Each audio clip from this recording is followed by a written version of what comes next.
Hey everyone, and welcome back to Old Charles. You reach into your pocket, you get some change back from the coffee shop, and you barely give it a second thought. It's just a quarter, right? Well, what if I told you that this seemingly ordinary quarter, the 1965, could be worth not 25 cents, but hundreds, even thousands of dollars? That's right, tucked away in piggy banks, coin jars, and yes, even in your pocket right now, could be a minting error so rare and so valuable that it's sold at auction for over $7,000. Graphic overlay with a bold $7,000 plus next to the quarter image. Music swells and then fades into the background. In this video, we're doing a deep dive into the 1965 Washington quarter. We'll uncover its fascinating history, explain why most of them are literally worth, well, a quarter, and then we'll show you the specific, mind-blowing errors you need to be looking for. So, grab your coin jars, and let's get started. Transition to a historical montage. Black and white photos of people using silver coins, images of the U.S. Mint, President Lyndon B. Johnson, and headlines about silver shortages. To understand the 1965 quarter, we have to go back in time. For decades, our dimes and quarters were made of 90% silver. They had a certain weight, a beautiful ring, and real intrinsic value. But by the early 1960s, a perfect storm was brewing. The price of silver was skyrocketing. The economy was growing, and the demand for coins was higher than ever. People started to hoard silver coins, melting them down for their bullion value. The U.S. Mint was literally running out of coins to circulate. Something had to give. So, in 1965, President Lyndon B. Johnson signed the Coinage Act of 1965. This was a monumental shift. The era of silver circulating coinage was over. The new quarters, starting in 1965, were now made of a clad composition, a core of pure copper sandwiched between two outer layers of a copper-nickel alloy. They were lighter, they had a different sound, and most. There are no regularly minted 1965 quarters made of silver. If you find one, it's a monumental error, and we'll get to that. But this fundamental change is why the 1965 quarter is such a fascinating and common coin today, that a large pile of 1,965 quarters is poured onto a table. A graphic overlay says the cold, hard truth. Okay, let's get real for a second. I just showed you that pile of quarters. The overwhelming, and I mean 99.999% of 1,965 quarters you will find, are worth exactly their face value. 25 cents. On-screen text. 1.8 billion 1965 quarters were minted. Why? The mints in Philadelphia and Denver churned out over 1.8 billion of these things in 1965 alone. They are one of the most common coins in existence. So, if you have a worn, regular 1965 quarter with no mint mark, it's a great piece of history, but it's not paying for your next vacation. Close-up shots of the edge of a regular clad quarter, showing the copper stripe, versus the edge of a silver coin, showing solid silver. Remember, the mint was supposed to have used up all their 90% silver planchets, or blank coins, by 1964. But the transition wasn't perfectly clean. It is believed that a very, very small number of silver planchets from 1964 got stuck in the machinery, the bins, or the transport hoppers, and were accidentally fed into the presses stamped with the 1965 date. Animated graphics showing how a silver planchet could get mixed in with the clad ones. So, how can you tell if you have one? You do the edge test. Point 1. Host holds a regular 1965 quarter. See this line of brown copper? That's the clad coin. 2. Host holds a silver 1964 quarter for comparison. See this? It's a solid, silver color, no copper stripe. Point 3. Host holds up a hypothetical 1965 silver quarter. If you have a 1965 dated quarter with a solid silver edge, you have hit the jackpot. These coins are exceptionally rare. They are not listed in standard mint error guides because for years their existence was debated. But they are real. Grading services like PCGS and NGC high-resolution images of a certified 1965 silver quarter in a professional slab. Graphics show auction results. $4,000, $8. 500 plus depending on the condition. A genuine, certified 1965 silver quarter can sell for anywhere from $4,000 to over $8,000. If you find one, do not clean it. Handle it carefully by the edge, and get it professionally graded immediately. Split screen showing multiple types of coin errors. While the silver quarter is the king, it's not the only valuable error from 1965.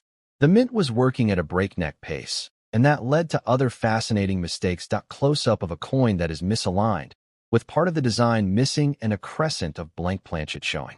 This happens when the coin blank isn't centered correctly under the press. The value here depends on how far off-center it is.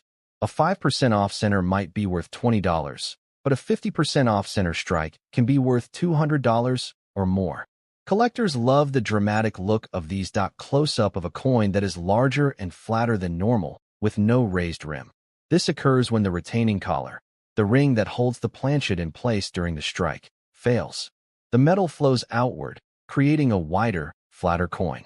These can be worth $30 to $100 depending on the severity. Extreme close-up on the date, and in God we trust. A graphic arrow points to a slight doubling of the letters and numbers. This is a more subtle error. It happens when the die, the stamp that imprints the design, is engraved with a double image or shifts between strikes. This creates a slight doubling effect that you can see, especially on the date and the motto. A 1965 DDO is rare and can be worth $100 to $500 to the right collector. Host is back at the main table with a jar of coins, sorting through them. All right, you're fired up. So, what's the game plan? Step 1. Get a good magnifier. ***, you can get a cheap jeweler's loupe on Amazon. You need it to see the small details. ***, Step 2. Check the edges. ***, this is the easiest and fastest way to hunt for the silver jackpot. Sort through your coins, look at the edges. No copper stripe? Stop and investigate further. Step 3. Weigh the coin. ***, this is the definitive test. A regular clad 1965 quarter weighs 5.67 grams. A 90% silver quarter weighs 6.25 grams. If you have a coin that passes the edge test, get a cheap digital scale. If it weighs 6.25 grams, you are very, very likely holding a fortune.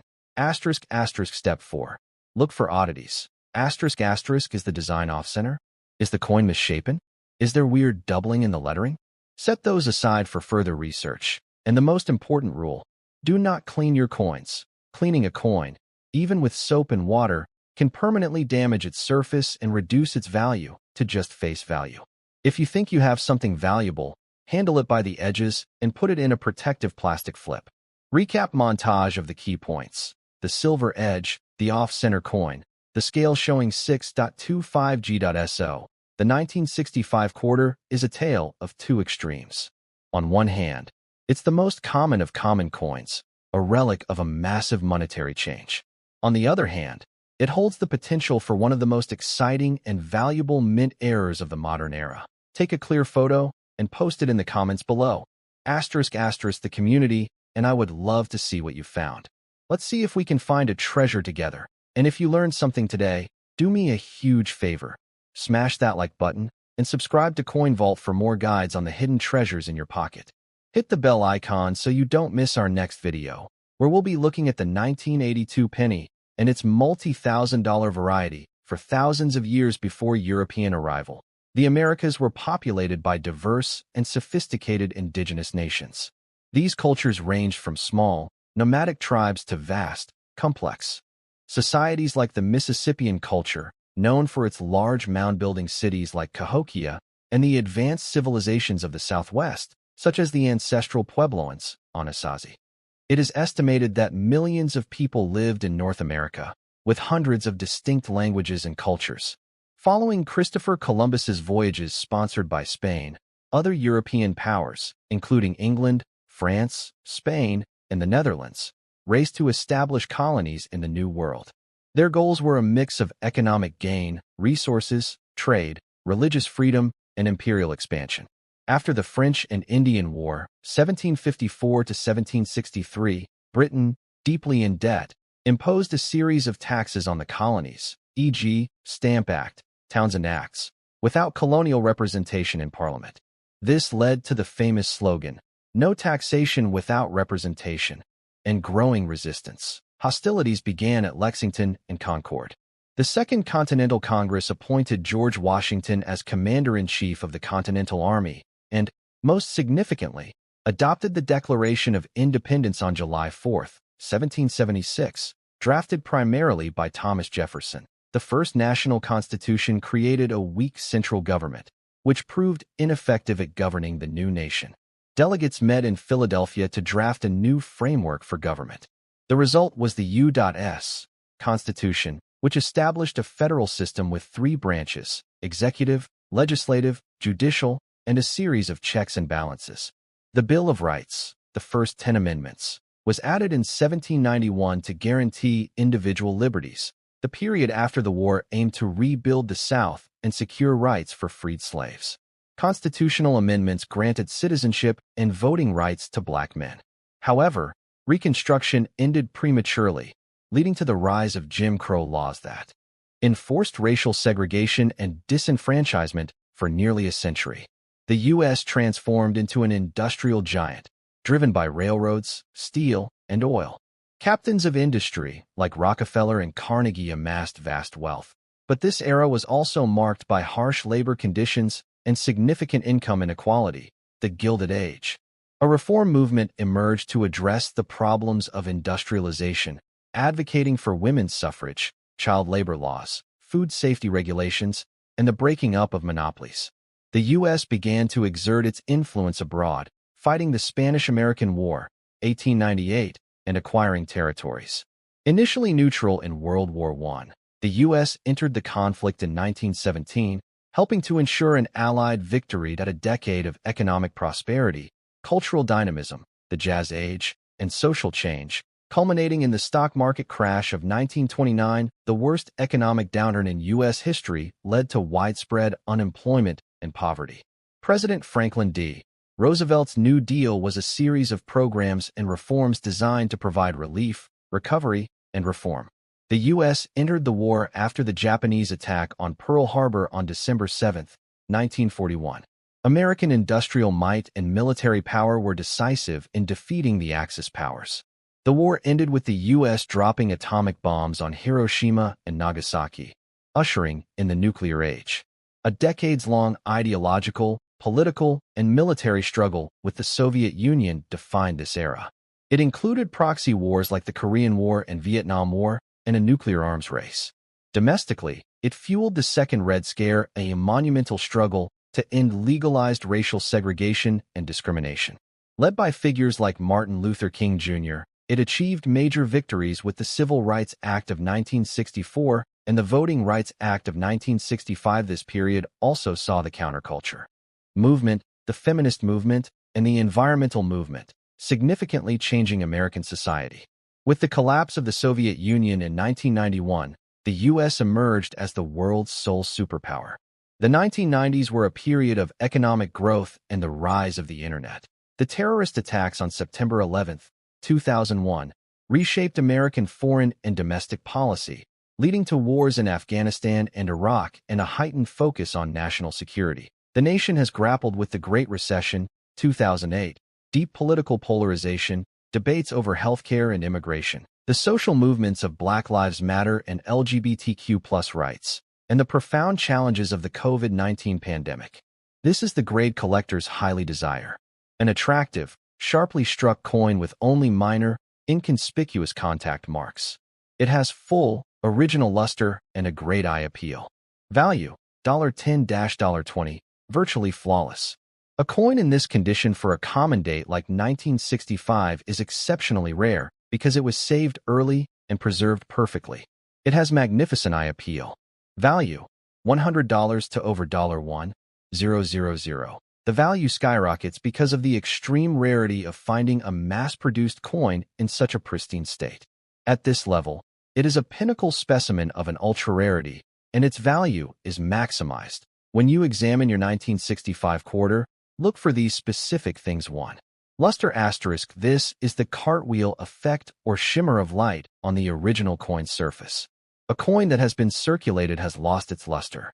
The presence and quality of original luster are critical for uncirculated grades. Point 2. Where asterisk. Check the highest points of the design because they wear down first. On the obverse, front, check Washington's hair, cheek, and shoulder. On the reverse, back, check the eagle's breast feathers and wingtips 3. Contact marks. Bag marks small nicks and scratches from contact with other coins. Fewer and less noticeable marks mean a higher grade point 4. Surface.